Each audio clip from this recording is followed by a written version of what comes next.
Alors, on est parti de Lourdes, on est en direction d'Argelès avec le Gave qui est assez bas.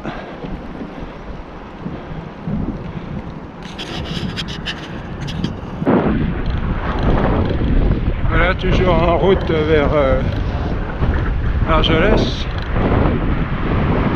Alors, là on est en vélo, hein.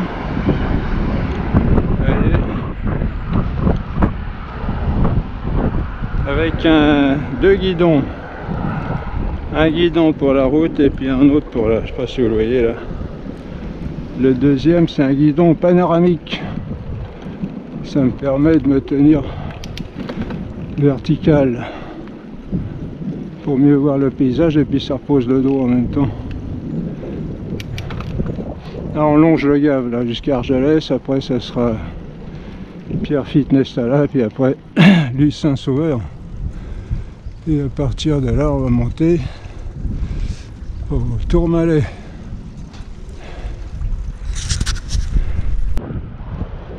Alors là à gauche, ça va à Hautacam. Là, on tourne ici, là, normalement. Où on a été la dernière fois. Alors, c'est nuageux, ils annoncent une journée nuageuse. Je sais pas ce que ça va donner.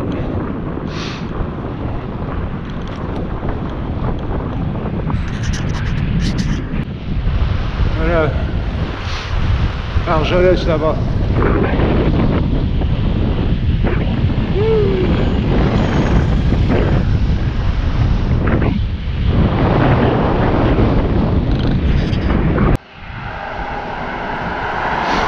On est au bord du Gave.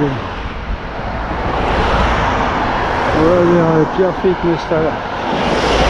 On a passé Argelès. Là, il est à sec, hein, le Gave.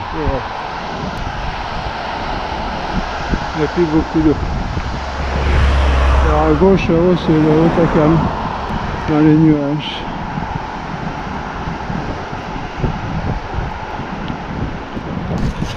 Voilà, Pierrefitte-Nestala là-bas. À droite, ça va à Cauterets. Puis là, en gauche, en bas, ça va aller à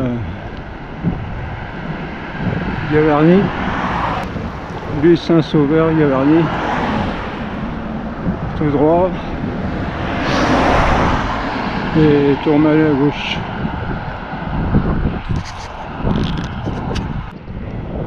Pierrefitte-Nestala, voilà. On va prendre à gauche là-bas. Alors il faut à peu près 10 heures, enfin les autres fois j'ai mis une dizaine d'heures pour faire le Tourmalet de Lourdes à Lourdes. Alors en allant on passe par là du côté comment dire ouest.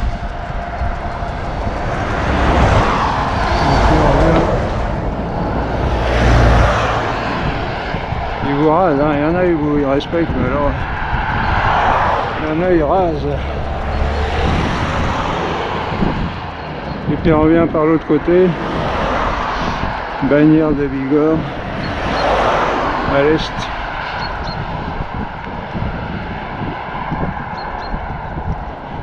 D'un côté ça monte et de l'autre côté ça descend.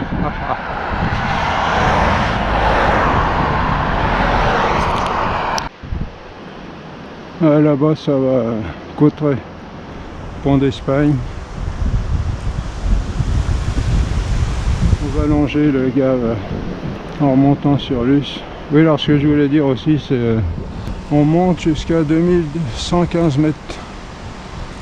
À peu près 2000 mètres de dénivelé. Parce que, oui, enfin on part de Lourdes à 450 mètres. Mais ça monte, ça descend. Donc on peut compter à peu près 2000 mètres de dénivelé.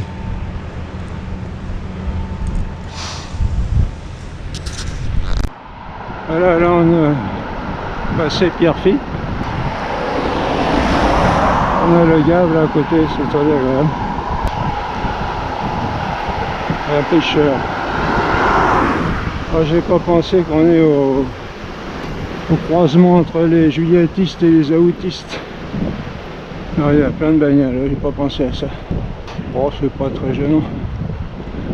C'est agaçant, mais c'est pas... C'est plutôt moi qui les gêne.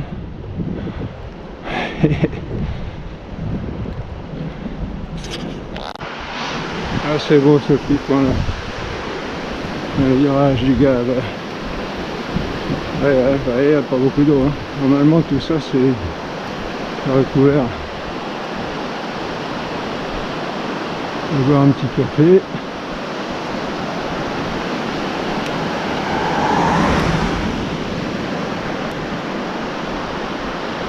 Ouais.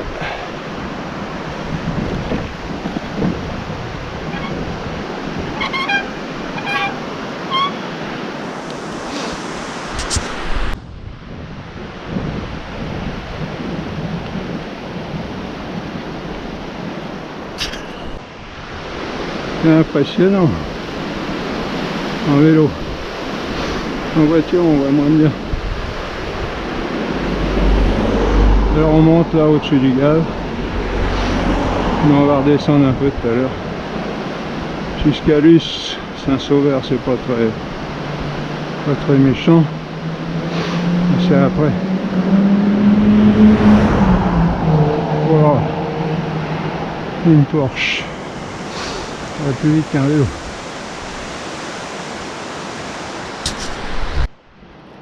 Ah, il est très bas. C'est beau, hein.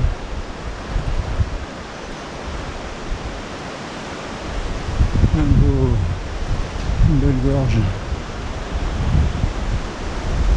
Alors aujourd'hui on voudrait parler de la PMA. Voilà. Alors on va laisser passer un coureur. Allez! Bonjour. Faut pas trop serrer, hein, faut laisser la place comme la voiture. Merci. Bonjour.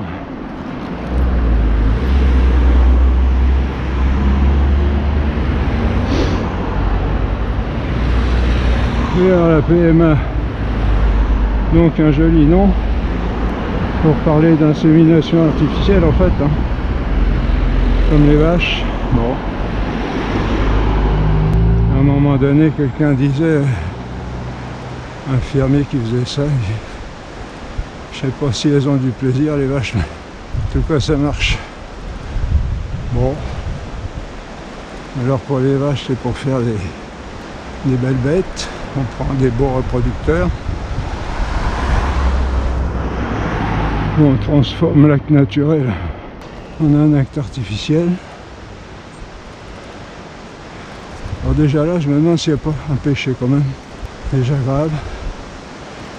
On peut faire avec des plantes, c'est sûr. On peut faire des hybrides. Mais avec les animaux, je ne sais pas.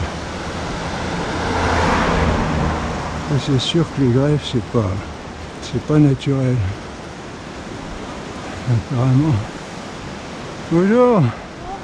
C'est dur, hein? Oui.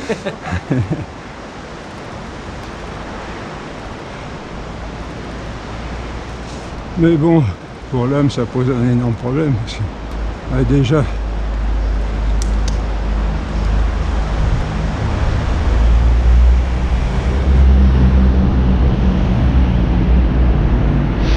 je fais attention parce qu'il y a des bagnoles.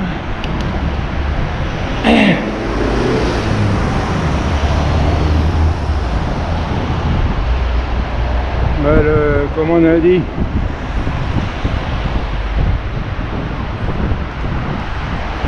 l'enfant de l'homme il doit naître par amour, dans l'amour des parents.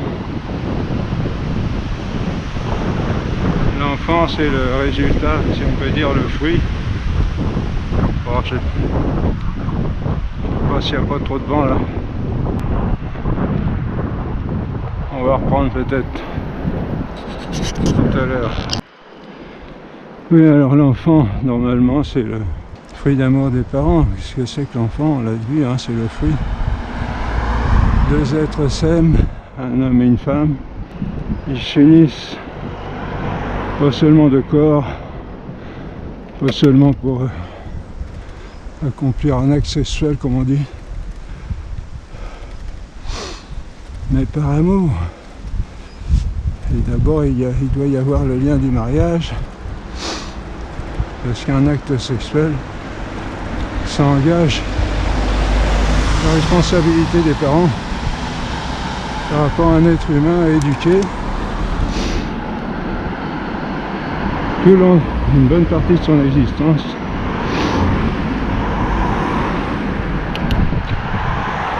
Jusqu'à 20 ans, au moins 15-18 ans.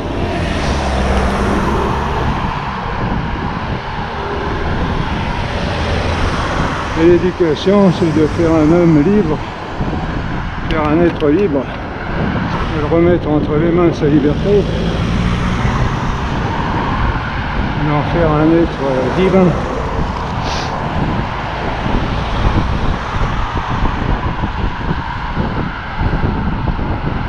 Et biologiquement, l'enfant est, on l'a vu, à moitié, si on peut dire, déjà au tout départ de la biologie, c'est un des chromosomes sont moitié du père, moitié de la mère. Donc tout ça c'est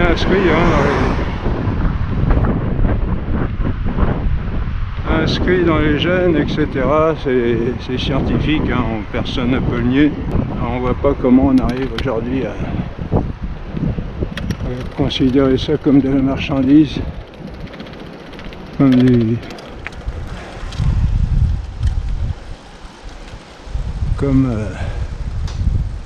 de la technique, du logo. On monte, on démonte.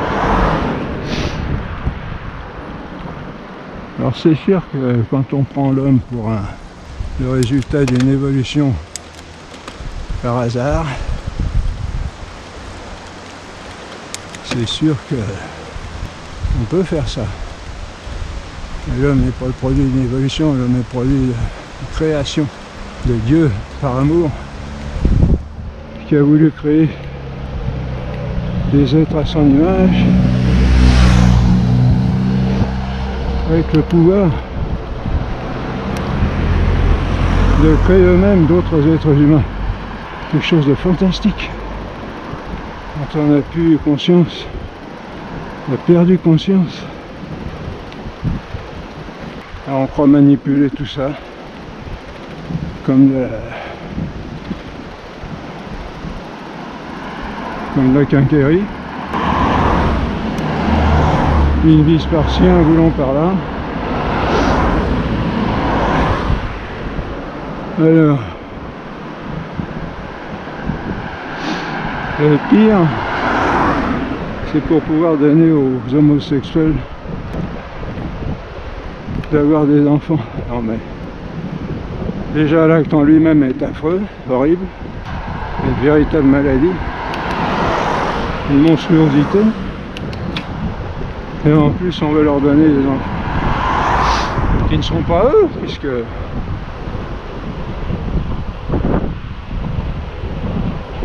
il y en aura au moins un qui ne sera pas le père ou la mère. Enfin, pas le père.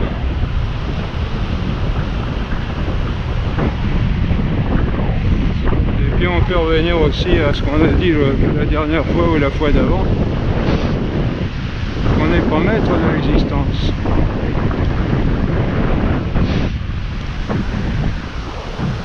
L'existence nous est donnée. On est gérant de l'existence, on la reçoit, on n'en est pas maître. Alors ça, on en a parlé.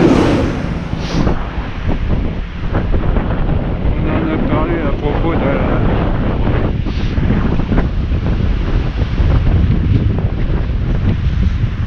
de l'euthanasie.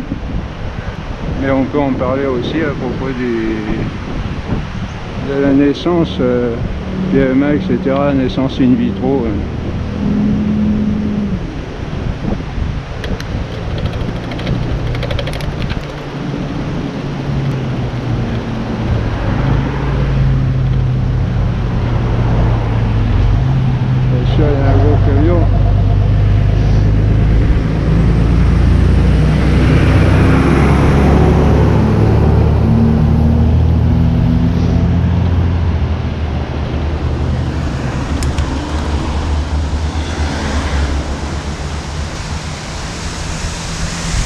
n'est pas maître de l'existence, on le reçoit, et donc pour s'en servir, surtout dans des choses fondamentales comme ça, il faut demander la permission du propriétaire.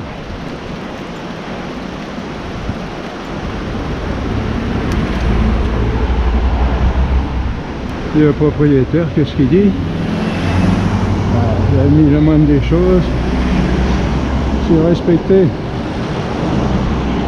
la nature comme il l'a faite. Ah, vous me direz, rien ne dit qu'il n'a pas donné la permission de faire ça.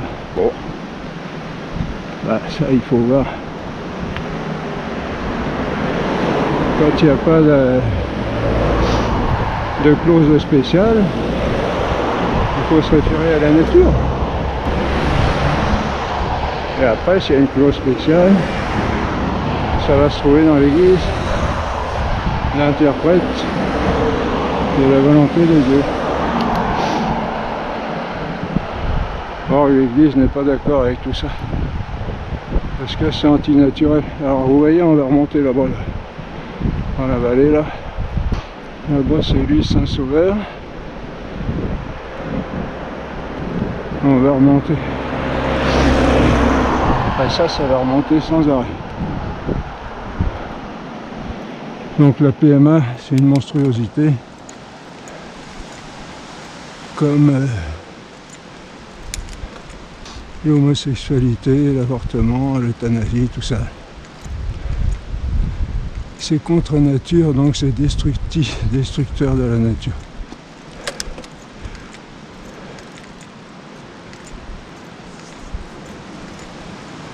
Et qu'est-ce qu'on peut dire aussi pour les... Bah oui, mais les couples qui voudraient avoir un enfant qui ne peuvent pas en avoir. Comment qu'on fait? Bah, ils peuvent en adopter. Mais dès l'instant où il y a un processus biologique, le père, les parents ne sont pas vraiment, il y a au moins un des deux qui n'est pas le parent. Et ça,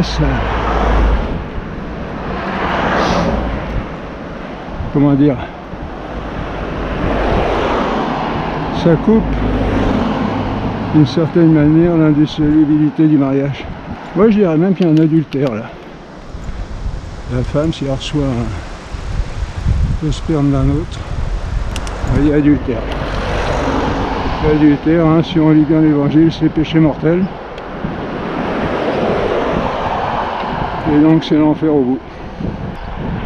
Bon, il y a la miséricorde de Dieu, c'est vrai, mais il faut faire attention de ne pas jouer avec ça parce que c'est très très grave. Alors aujourd'hui, bon, tout ça, ça paraît venu de la planète Mars, parce qu'on a perdu le sens des choses.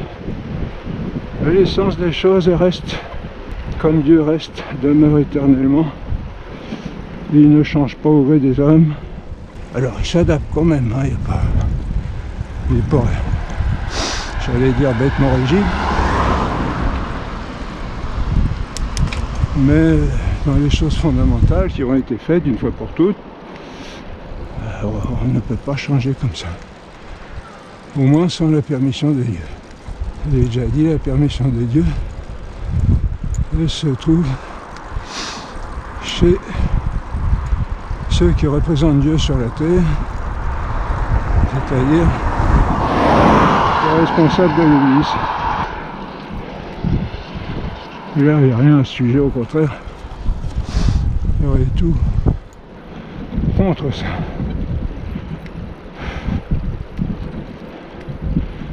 Et pour terminer, peut-être, on peut dire qu'avoir des enfants, c'est pas une obligation.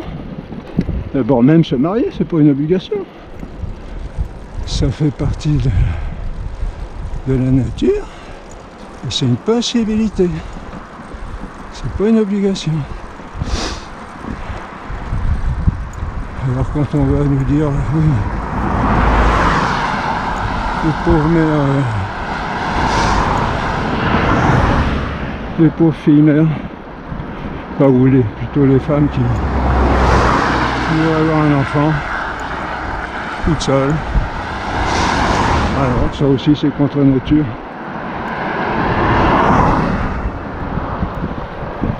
Sans compter le péché du donneur de sperme. Ben, il se masturbe, hein, et ça c'est un péché grave aussi. Alors tout ça, aujourd'hui l'homme fait ce qu'il veut. Il croit qu'il n'y a pas de Dieu ou qu'il est insignifiant. Un jour il faudra rendre compte de tout ça. Et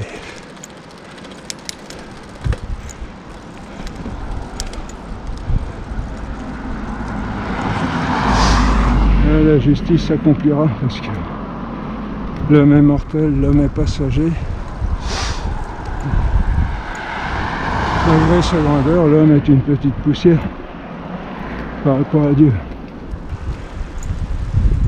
Il devra rendre le compte le plus exact de tout ce qu'il aura fait sur la terre.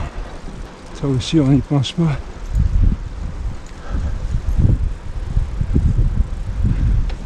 Alors que c'est si beau, un homme et une femme s'aiment, ils se donnent l'un à l'autre dans un amour sublime. Et du fruit de cet amour naît un troisième être, le fruit des deux, qui tient des deux, qui vient des deux, il ne vient pas d'ailleurs. Il est complètement composé d'une partie de chacun des deux. Et toute sa vie, il sera le témoin de cet amour qui doit se continuer. L'amour d'union qui doit se continuer pendant toute leur vie, vos parents. L'homme et la femme ne sont pas comme des animaux.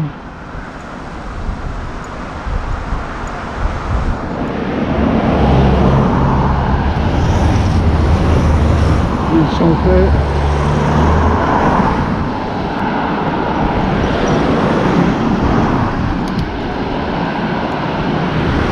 sont faits pour demeurer unis, indissolublement. Eh, on rase pas là, oh! Distance! Ah, oui, par là. Il m'énerve. Il vous froisse des coins.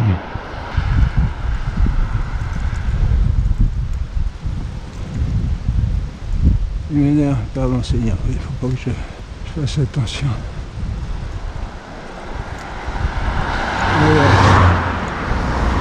Voilà l'amour, oui, on parle de l'amour.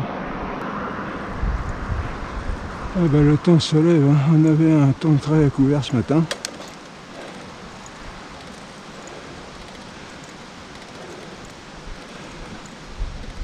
Et voilà. Donc voyons, nous tâchons de faire reconsidérer ces choses, retrouver la beauté. En fait, c'est pas pour embêter les gens, dire mais non, faites ci, faites pas ça, c'est interdit, c'est pas interdit. La morale c'est quoi? C'est le mode.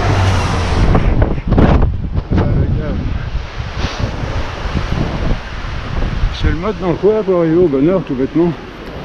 La science morale, naturelle, philosophique, et puis aussi théologique. Ça, vous pouvez retrouver ça dans nos cours. Daniel Bizet, YouTube, cours complet de doctrine catholique. Voilà, on arrive à l'île Saint-Sauveur.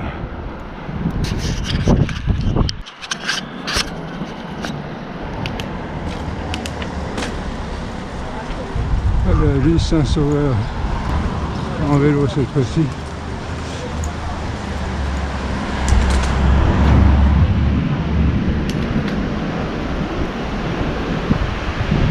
Voilà le petit gars. Alors à droite, Vieux Vernet. etc. Et à gauche, Tourmalet.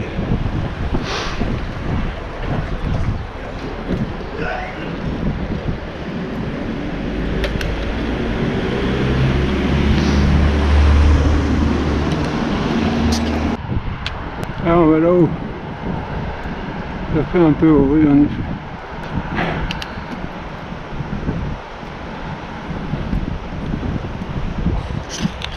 Vous voyez, col du Tourmalet, altitude. Sommet à 18 km. D'accord.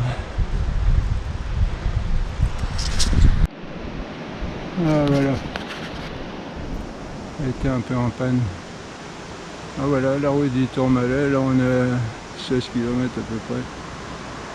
Ça monte pas trop raide, ça dépend des endroits. Alors je l'ai enlevé de la tête parce qu'il faut que j'ai la casquette, là, il y a le soleil, alors merci Seigneur pour le temps.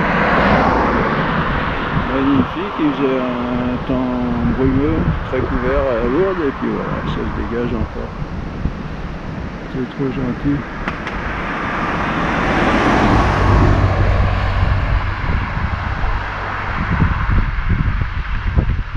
Voilà, tout à l'heure.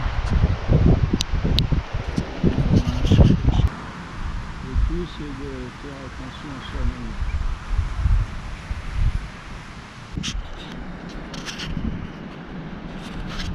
Alors là on est à Super Barège,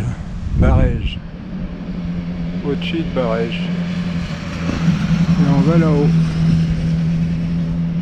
Vous voyez les parapentes là.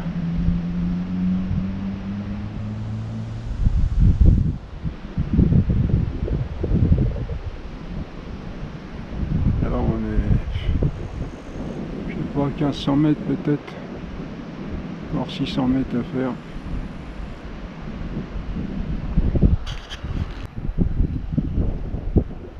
Voilà, là on a Super Barège en bas, on est à peu près à 1550, donc moins 2100, ça fait environ, enfin 150 à 100, ça fait environ 600 mètres à faire encore.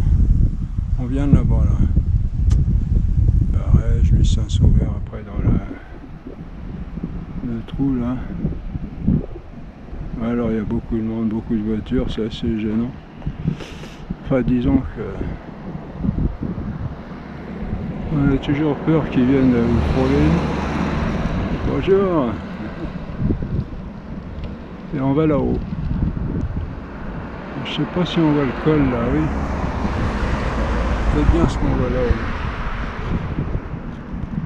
Ah, qu'est-ce qu'il s'est arrêté? C'est peut-être bien ici là. On voit pas bien sur la GoPro, elle rapetisse beaucoup. Le col là où on va.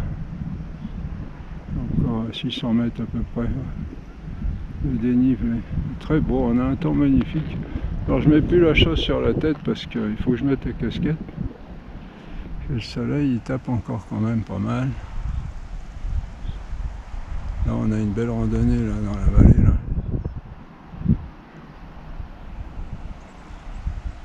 Voilà. Voilà, on arrive bientôt. Il y a encore une petite tartine. Alors c'est les derniers qui sont les plus durs.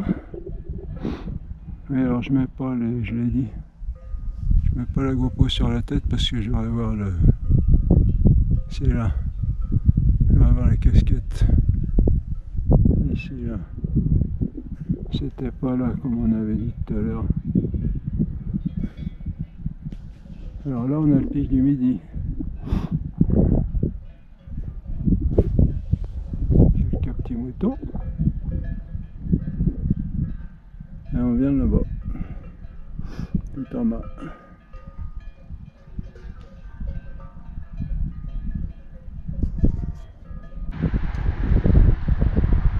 Là on vient tout en bas là-bas.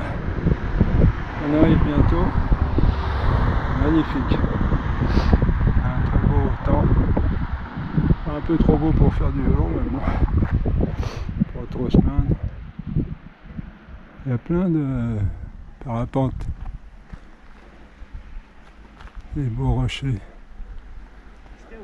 Alors le Tourmalet il est derrière là. Derrière ça. Tiens, un oiseau là. Peut-être bien. Alors les nuages commencent à venir. Peut-être qu'ils vont être de l'autre côté comme l'autre fois. On verra peut-être pas grand chose. Bon, on verra bien. Enfin, on a fait tout ça.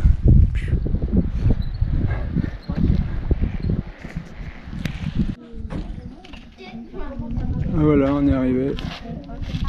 Ça a été dur, hein.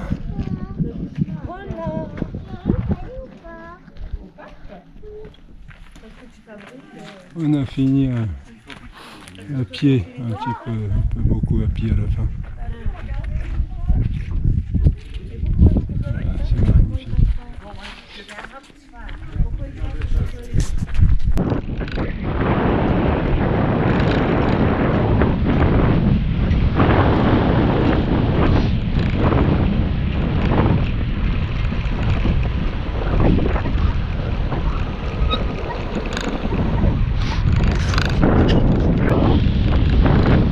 Ça va mieux de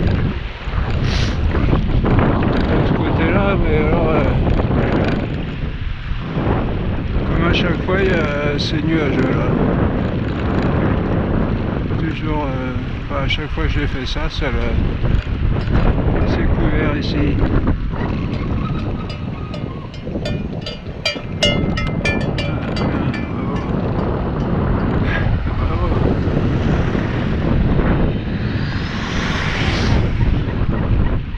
Vous avez vu le vélo là?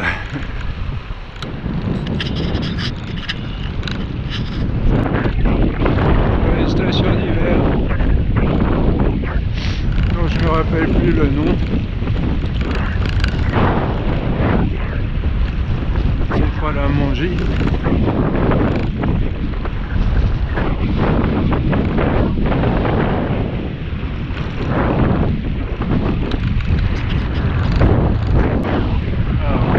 Le paysage.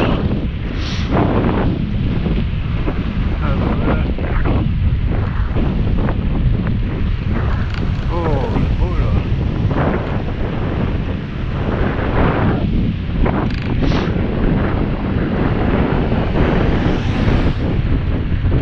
Et il fait froid là, c'est curieux la différence de climat d'un versant à l'autre.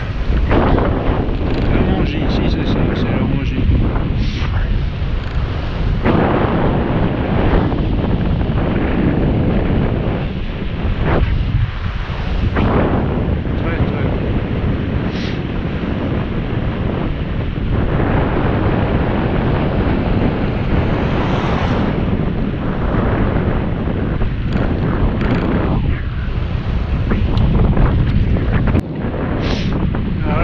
Attention,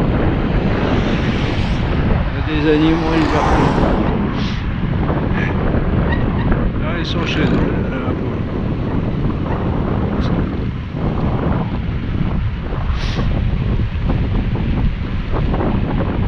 Bonjour. Elles sont belles. Voilà, la vallée de Bagnères.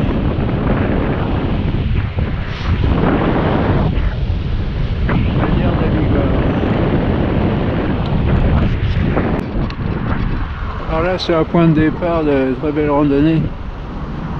Je me rappelle plus les noms, je crois que là c'est le Chiolet. En allant à droite là.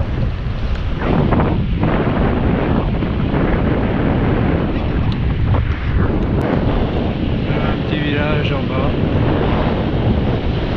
On descend.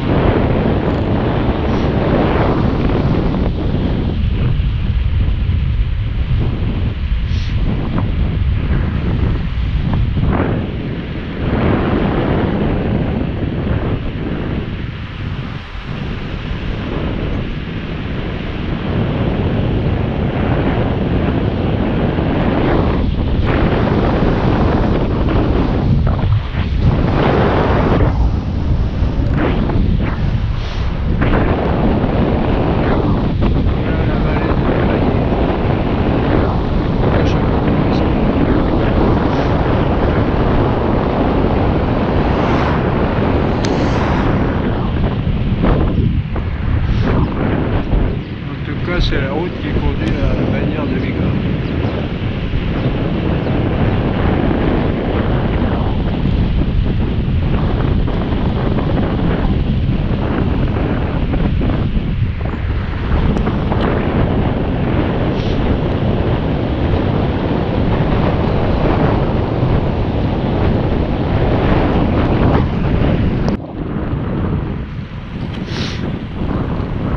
Sainte-Marie de Campement, un petit village abandonné.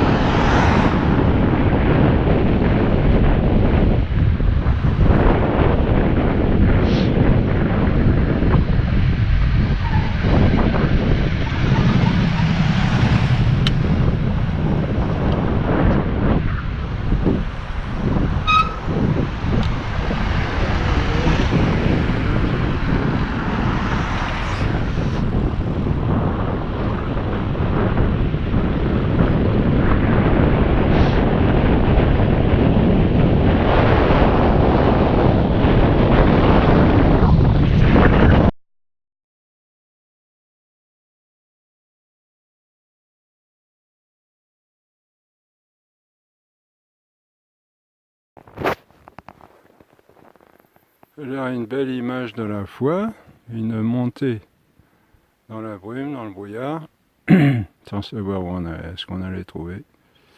Et puis voilà, à 1300, 1400 mètres, on arrive au-dessus des nuages. On distingue les sommets avoisinants.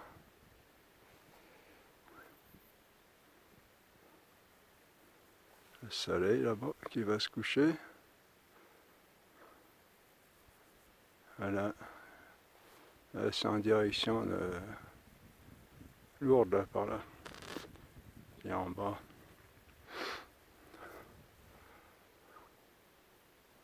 Alors là, je sais pas si vous voyez, bah, c'est moi avec une auréole de lumière là. Et puis autour là, une arche de lumière, voilà, cadeau du Seigneur. Alors, on peut dire que c'est un hasard, oui. Vous voyez, c'est pas un arc-en-ciel, c'est un arc, mais un arc blanc. Un arc... Ah tiens, là-haut, il est pas parti un petit peu. Et puis au milieu, là, c'est moi, vous voyez, je me penche un peu, hop, hop. Bon, enfin voilà, chacun en tire les conclusions qu'il veut. Merci Seigneur pour ce merveilleuse soirée, lundi soir, là, oui, lundi, combien, 4 août, 5 août. Voilà, ça se dégage un peu plus, là, comme ça. C'est merveilleux, c'est mystérieux, ces nuages, hein, cette solitude, ce silence, cette paix, cette majesté, cette grandeur.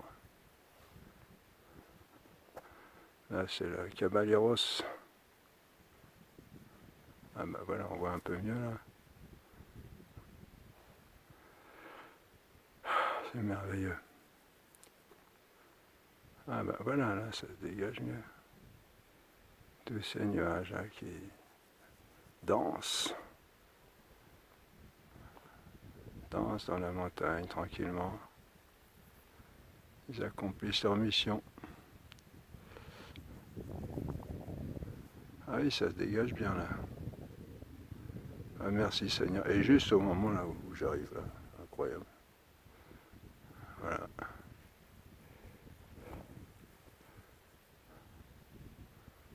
Enfin voilà, merci pour cette... Ouais. Alors là, mon auréole, elle est en train de se colorer, oui. Il y a du jour autour. Du rouge, pardon, autour. Un peu de rouge, un peu de jaune. Si vous voyez, mais cet appareil, il prend pas bien les couleurs. Alors, j'ai pas fait exprès de me mettre là. Hein. C'est l'unique endroit du sommet de cette chose-là. Le soum, oui, c'est le soum de Père. P-Y-R-E. Ça, c'est l'endroit où on se met normalement quand on est arrivé en haut. Voilà, un hasard. Alors, ah oui, tiens, on voit le pic du Midi maintenant là-bas. Le pic du Midi avec son observatoire. Oh, c'est beau, une belle mer de nuages. Hein. On aurait vite plongé dedans. Qu'est-ce que c'est beau. Psst. Merci Seigneur. Ah oui, on voit bien là, le haut des nuages et les montagnes. Là, c'est un peu brumeux. Alors des fois, on peut aller sur ce sommet-là. Là. On arrive d'en bas, là en bas. Alors soit on monte à droite ici, soit on monte à gauche là-bas, qui est un peu plus haut là. Voilà, regardez ça un peu, les couleurs. La lumière sur le haut des nuages tout blancs.